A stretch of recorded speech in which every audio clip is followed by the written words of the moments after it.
Hello, my name is Timothy, and I'm a terrible DM.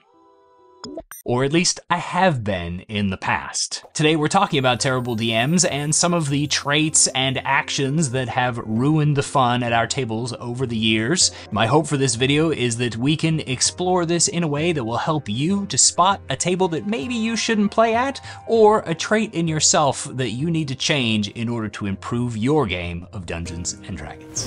I didn't make a mistake. Did to? Or I did not. Did to? As you can tell, the first mistake that terrible DMs make is to refuse to accept that they made a mistake in the first place. Whether that's along the lines of a perfect recall of the rules, or that an encounter was not unbalanced despite how awfully it laid out at the table, the refusal to accept criticism, feedback, and advice regarding how we play our games of Dungeons & Dragons is a hallmark classic sign of a DM that is not doing what they're supposed to. A DM that refuses to accept that they made mistakes is a DM who is refusing to improve at their game. In order to improve, we need to recognize that we did something that wasn't perfect, and that hubris that we might come off with is going to lead to us just stagnating and never becoming better at what we do. I personally like to go by the motto that everything that goes wrong at the table is my fault, because if it's my fault, I can fix it. If it's not my fault, there's nothing I can do about it.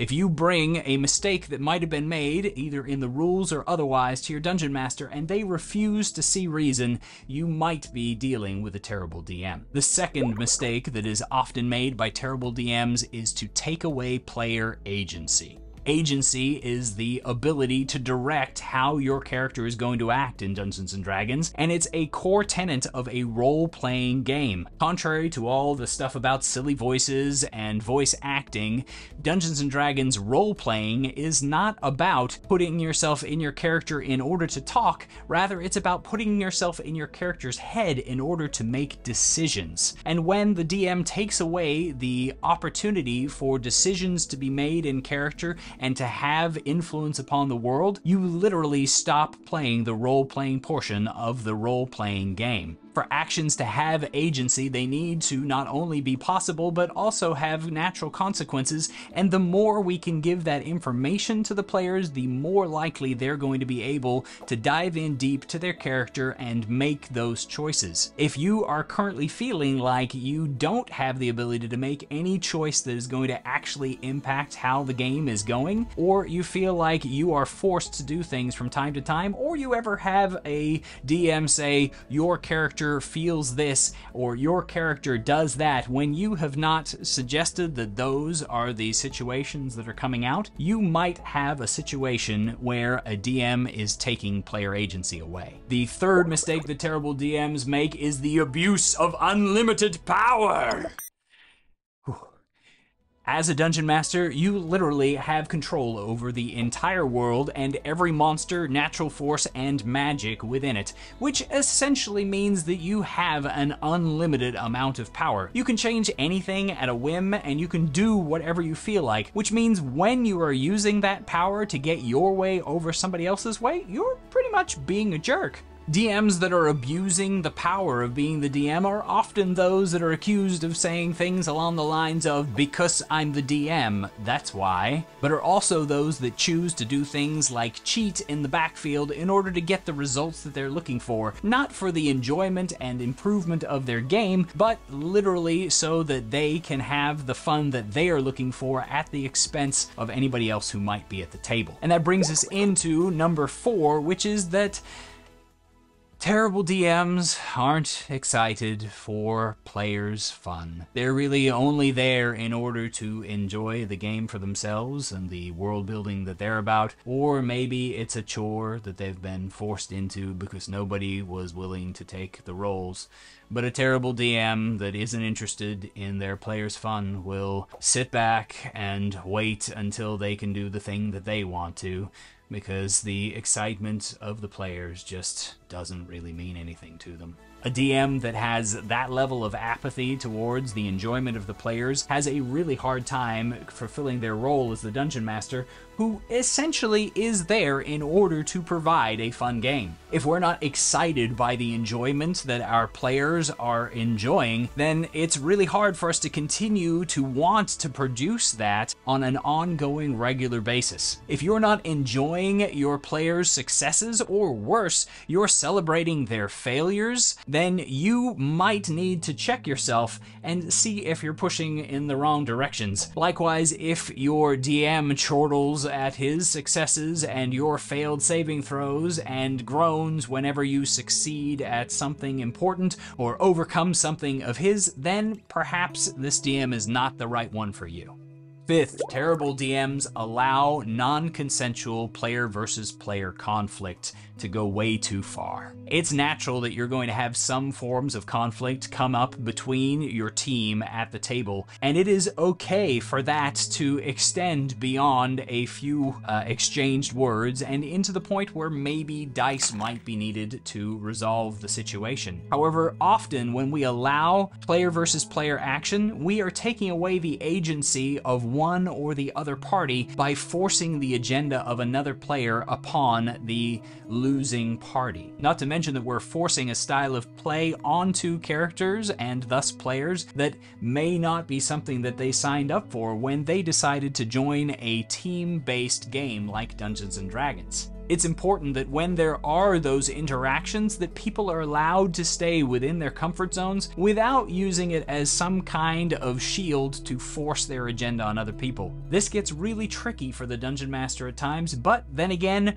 we were once called referees for a reason. A sixth terrible thing the DMs do is play favorites. I have definitely been guilty of this in a couple of different ways. One, I've allowed things for my wife that I haven't allowed for other people at the table simply because I want her to be happy, and at the same time I've been very much guilty of anti-favoritism, where my concern that I might be favoring her or that I have already favored her means that she gets the raw end of the stick in pretty much every other interaction. Maybe it means that she's the one who gets talked to last when there's a group interaction, or gets the least amount of face time, or gets the short end of my conversational patience. Regardless, whether or not you're pushing too far or pulling back too far from any character, playing favorites establishes an imbalance in the party that is just no fun. It's important that everybody gets sort of the same amount of screen time in one way or another. Not necessarily all in one sitting, but everybody should have an equal share of your attention and access to your world, and the rules should be consistent for everybody. That doesn't mean that there can't be nuances and homebrew and other opportunities, but if you're giving that extra work and availability to one, you need to be willing to put it in for everybody. Sometimes that means it's better just to not let anybody have it and to just have a strict set of restrictions, but sometimes you've got that time and the willingness to dive into it and build something amazing for everybody. You might be a terrible DM, or your DM might be terrible if all of your attention ends up on one or two characters, and the quiet guy in the back never gets asked what their character is thinking or desiring to do. The seventh thing the terrible DMs do is overshadow the characters. The classic example of a DM PC definitely springs to mind here. A DM's character or NPC who accompanies the party but is just so much more powerful or has better stuff or is more awesome in just every way than the characters and outshines them in whatever situation they might happen to be in. The Wizards of the Coast adventure Storm King's Thunder suffered chronically from this, with Harshnag the Giant being introduced to the characters when they were still relatively low level and having fabulous magical armor, an amazing magical axe, and did we mention that he was a frost giant? This behemoth literally had the opportunity to dominate numerous encounters that were level appropriate at the time, and the guidance in the book was to essentially make him hold back and throw pity party for the characters to allow them to have opportunities to shine. And if you couldn't figure it out, him being super powerful and ridiculous was definitely not a good feeling, but him holding back and pushing you forward while he sat on the sidelines felt even worse. Instead of putting these kinds of situations in front of your characters and your players, consider toning your NPCs down until they're on par or a little behind the characters, or find a way to make the characters' expertise and skills so much more important. For instance, if you've got a massive giant like Harshnag, consider a couple of important encounters where he can't even fit in the room and his giant body holds him back. Consider having the players be the one who are able to discover the important knowledge that he is seeking so that they know where to go next, instead of having him be this fount of knowledge. It's always better for your characters to be the hero of the story because your characters are supposed to be. That's the basic premise of Dungeons & Dragons. You want those characters and thus their players to feel like they are the most important thing. While there will be NPCs and monsters that are vastly more powerful than the PCs in your world, you want to make sure that any access to them is dosed carefully so that the characters are still the heroes of your story. If you're feeling like a bit actor in your campaign, your DM might be suffering from terrible-itis. Finally, the 8th thing that terrible DMs do is railroad their own story. I hesitated to add this to my list of the top 8 things simply because railroading is kind of misunderstood in the community sometimes, in that we consider anything that has a linear plot that will work its way from where you are to the success at the end to be a bad thing. However, that's been the plot of many an awesome adventure. Go from where you are to where you have to be. One way to make this kind of an adventure most assuredly a good and reasonable thing is to tell your players in advance what the premise of the adventure is. You're going to discover that they have a lot of buy-in based on that original premise to work their way towards those quests that are going to get them to their goal. If anything, they're going to try and circumvent any obstacle that you might put in the way in order to get there faster than you anticipated. And that's okay too. The thing that makes a railroading DM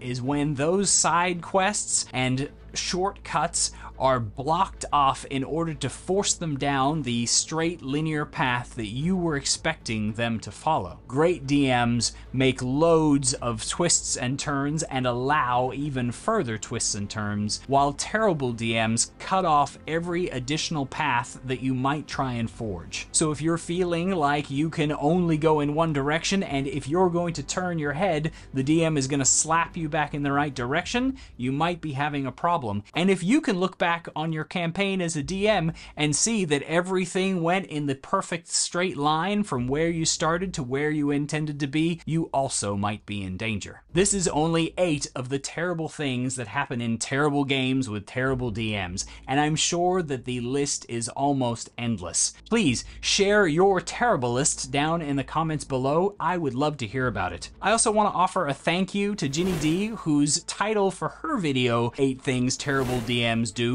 was the inspiration for this video. I haven't watched hers because I'm not a filthy copycat, but I'm sure that she had tons of useful stuff to say, and I think you should probably go check it out, so I've included the link down in the description.